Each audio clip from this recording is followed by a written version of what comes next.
Hello everyone, welcome back to my kitchen and Happy New Year. Today is January 2nd, 2021. I'm praying that this is a better year than last year, but we're gonna just have to wait and see. But I have an annual tradition, and normally I do this before New Year's, but this year I was working on my pantry and some other big projects, so that didn't happen. But as of Monday, I'm going to hit the ground running for my bookkeeping business. So I'm going to get really busy. But every year I make a huge batch of the DiMambro family spaghetti sauce, meat sauce. I make a big pot of it and then I can it. But we'll keep some out for a meal because we can't not do that. So today I'm going to be going by the family recipe and making this, and I have a video out there that I did quite a while back on it. It's pretty long. So this one I'm gonna not maybe go into as much detail or maybe as much family history. That one is really interesting for that reason. But I'm gonna make the family sauce and y'all come on and we'll see how it goes. The very first thing I'm gonna do, I'm going to put just a touch of olive oil in this pan just to get it started. So I'm going to make a pretty large batch. So yours probably wouldn't be this much unless you're going to can it like I'm doing. But the key to this is to use 80-20 hamburger meat. You want all that fat. You need all of that fat, and that's where a lot of the flavor is going to come from.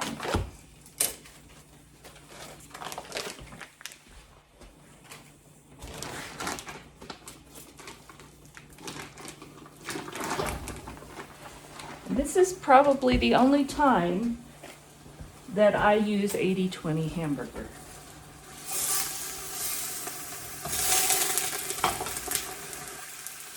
Turn this much further down.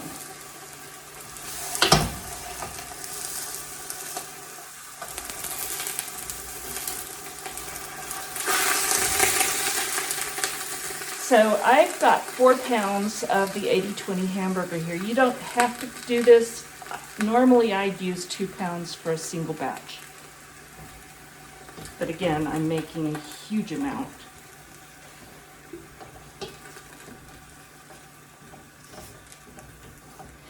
So I'm going to get this browned, and while that's going on, I'm going to start peeling and coarsely chopping some garlic. The original recipe doesn't call for that much garlic, but if you've watched my videos, you know that I love garlic, and so does Brian. So I use more than the recipe calls for, which is 2 cloves for 2 pounds of meat. I'm going to use a bit more than that though.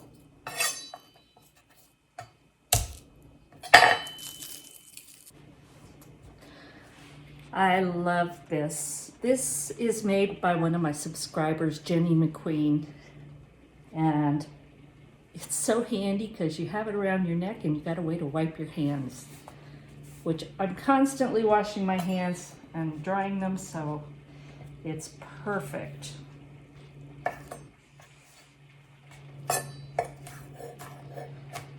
Now, it's not really important to get this chopped fine, and you'll see why as we make this recipe. All right, let's get that hamburger meat ready.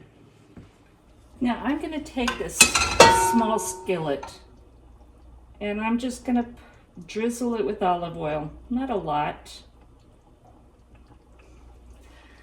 Maybe a tablespoon, tablespoon and a half.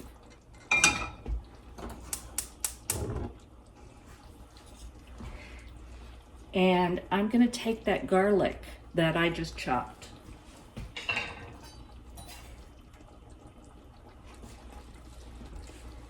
And we're going to add that to that small skillet. And you can do this before you cook your meat in the large pan, or you can do it now.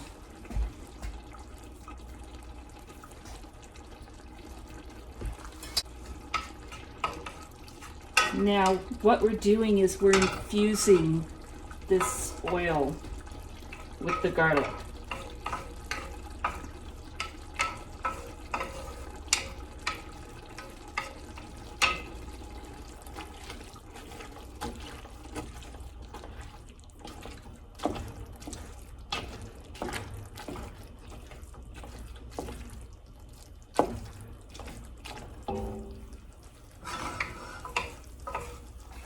But be really, really careful not to burn this. You just want to slightly brown it. So I'm going to turn the heat down just a little.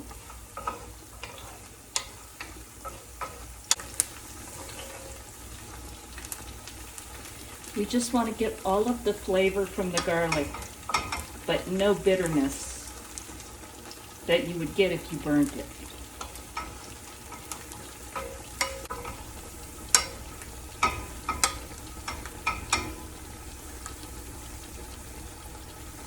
And it's just a light golden brown. So I'm going to take it off the heat, and we're going to remove the bits of garlic. But leave the oil in the pan. There's just a little bit left in here, and I'm not going to worry about it. What we want is this oil, and we're going to pour that in the hamburger so that we can get some of that nice garlic flavor.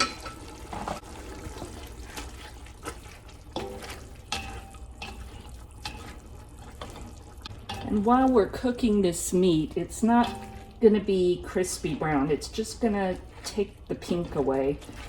What we're basically doing is we are rendering the fat out, because we need all of this yummy fat.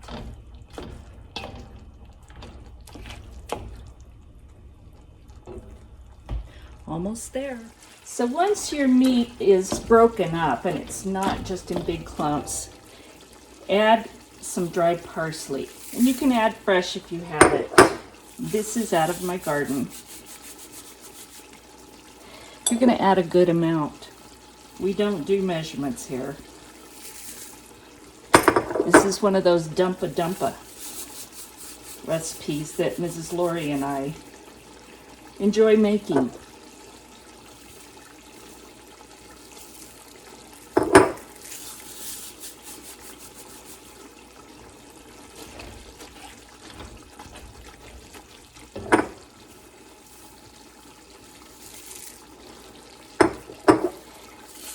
This is about 4 big handfuls of, it's not real finely broken up parsley, it's still kind of whole, so it would probably be less if you got a finer blend. But you just want to be able to see the parsley going throughout it. See if you can see a little better. You just want to see the color through there. That's when I know I've got enough.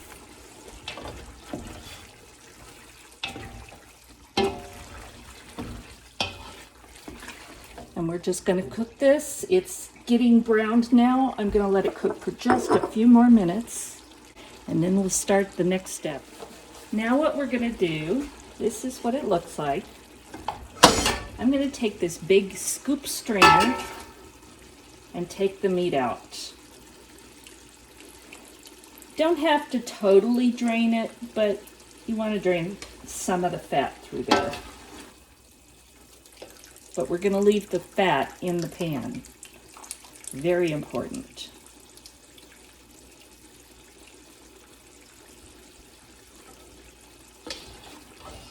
And it's best if you have a heat-proof bowl because you want to keep this warm for a little while.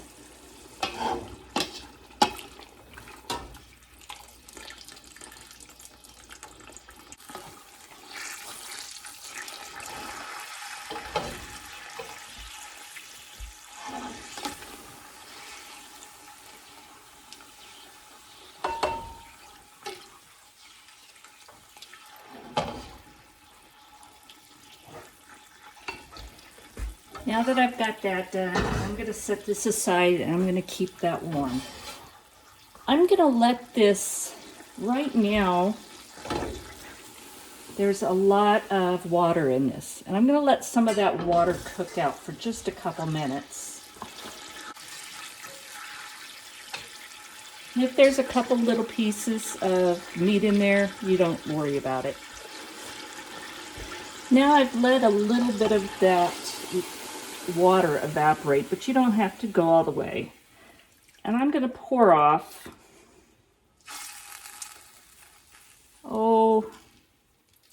around half of it. But you need a good amount left in the pan, a good layer on the bottom. Now for each 2 pounds of meat, you're going to add 4 6-ounce cans or 2 12-ounce cans of tomato paste.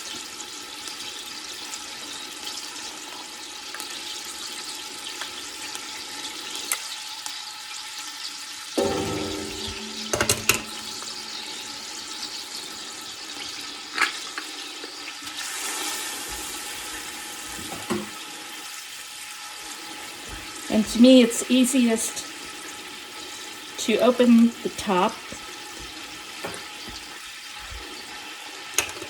turn it right over the pan,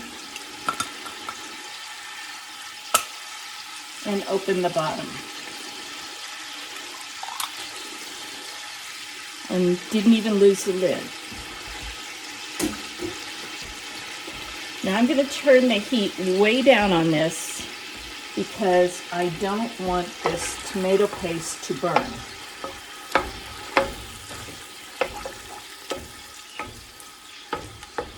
We're basically going to caramelize it. It's kind of like when you caramelize onions. It makes it sweet and it just intensifies the flavor. And sun-dried tomatoes do that too. You just get that really rich tomato flavor. And again, stop every little bit and stir this, make sure it's not burning.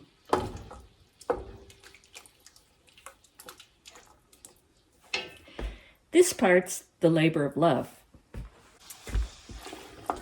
So, because I'm making 4 pounds of meat, I have 8 6-ounce cans of tomato paste in here. And the funny thing is, when I buy tomato paste, I buy it in batches of 4, or if they're the 12-ounce cans, of 2. Just so that when I make this, I have it on hand.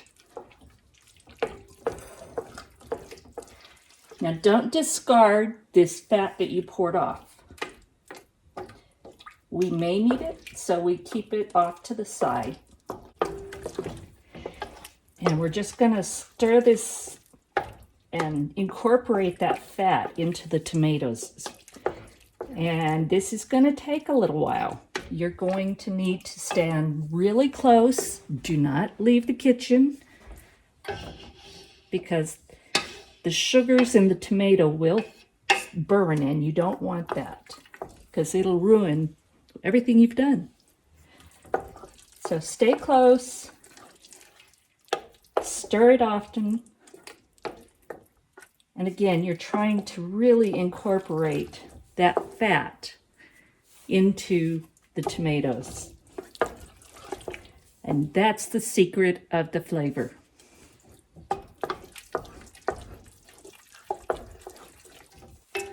So I'm not going to make you watch this whole process, but I'll bring you back before it's done. So this was getting a little bit dry,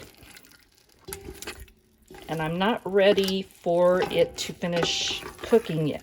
So I added about a 1/4 cup of that reserved fat.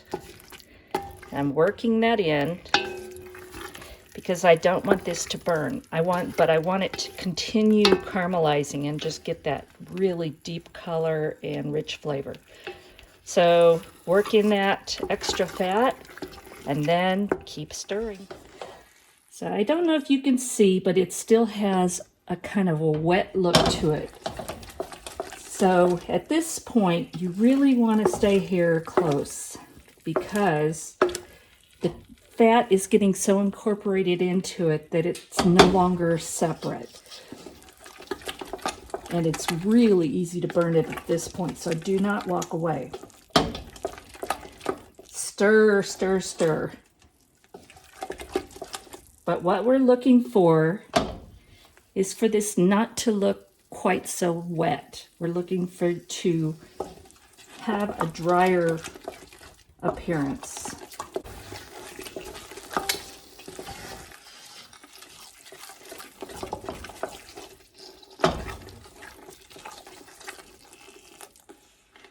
As you scrape the spatula over the surface, it has a drier appearance.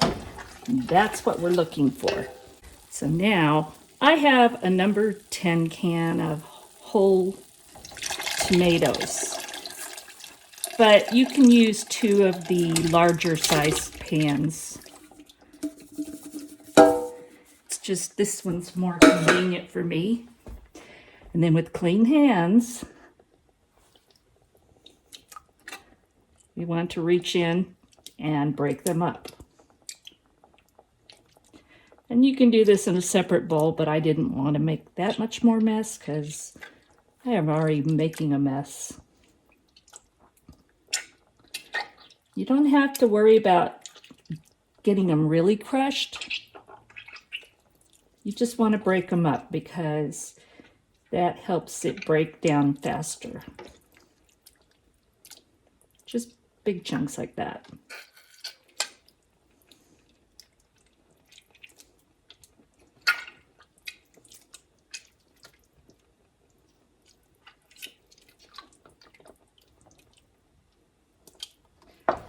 And stir the bottom. Just make sure that that bottom doesn't stick.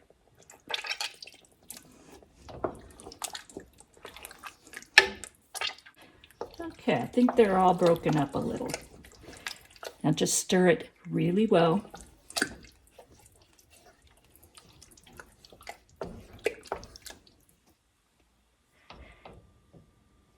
And then I'm going to go wash my hands. Now we're going to add water.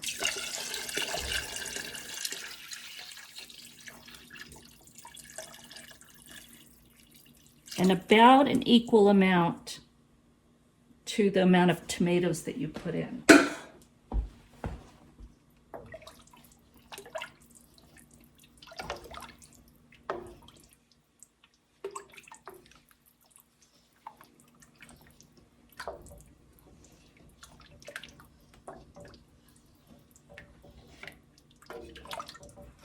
And again, stir all the way to the bottom. Make sure that you don't have any scorching.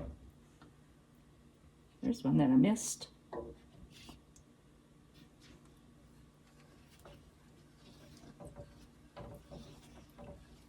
And now we're going to add oregano. And it's just like the parsley, just do it till it looks right. But probably not as much.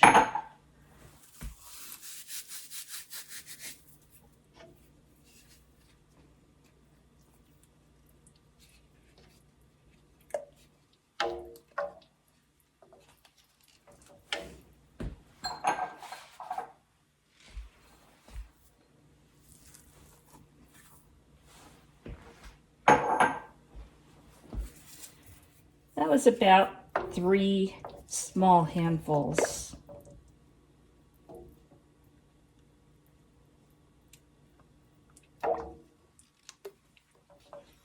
Again, I'm making such a large amount. Scale it to the amount you're making. We're going to turn up the heat a little now. And I'm going to, even though this is not in the family recipe, we like the garlic. So that's probably a tablespoon and a half, about maybe 2.5 tablespoons. So if you're making 2 pounds, just use half of that.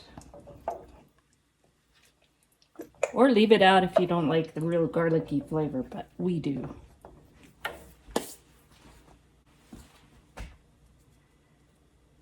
And I'm going to add about a tablespoon of coarsely ground black pepper.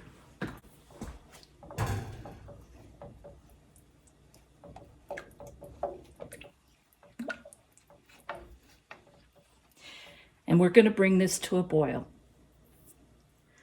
I've let this just come to where it's just starting to boil. I see some bubbles. And I have been stirring this frequently throughout the process to keep it from scorching. So now we're going to add back in that meat.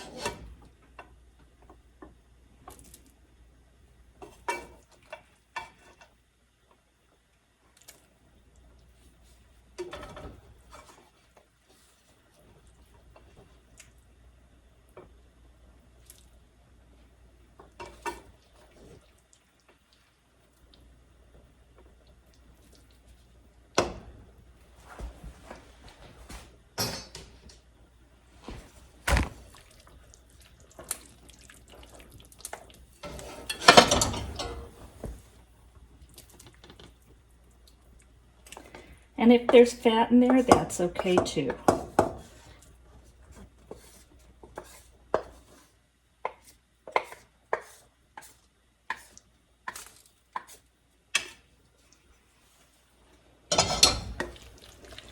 We're going to stir that in.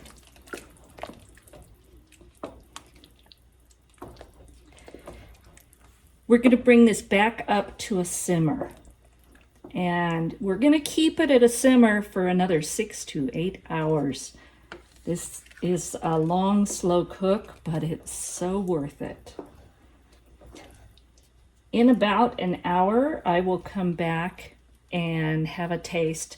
And at that time, I can adjust my seasonings.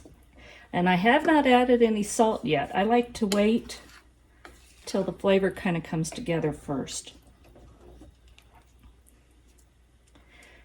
So I'm going to bring this temperature down and just let it simmer for hours. I did decide to add more water to this because it was pretty thick. And it's going to be cooking for hours. So it's going to get thicker, and that would make it too thick. So I added close to another can of water, not quite. And you can see how much thinner this is. But it's got plenty of time to cook, and it's going to reduce. So just wanted to show you that. So it's been about 8 hours since I got this all put together. And I did check the seasonings at about an hour, and I added more garlic, more oregano. I added more pepper and maybe 2.5 teaspoons of salt. You have to do it to taste. And because I'm going to be canning this tonight, I don't want to over season it because seasonings tend to intensify. Now, at this point, you could also freeze it. So that's what it looks like. It's almost the right consistency. When I can it, it seems to help that, so I'm going to can it at this point. I'll probably let this cook for just a little bit longer, but you can see how much that's gone down. I've also skimmed off a fair amount of the grease now that it's given its flavor, so there's still some, but I'm not worried about that. And it tastes amazing. It always does. So there it is, the family spaghetti sauce recipe, the red gravy. It's called a few different things. I'm gonna start canning this up, and if you want to see that whole process, I'll put a link for my other video that shows the whole process. So thank you for watching. Hope you enjoyed this. Please be sure to subscribe and hit that notification bell. God bless, and we'll talk soon.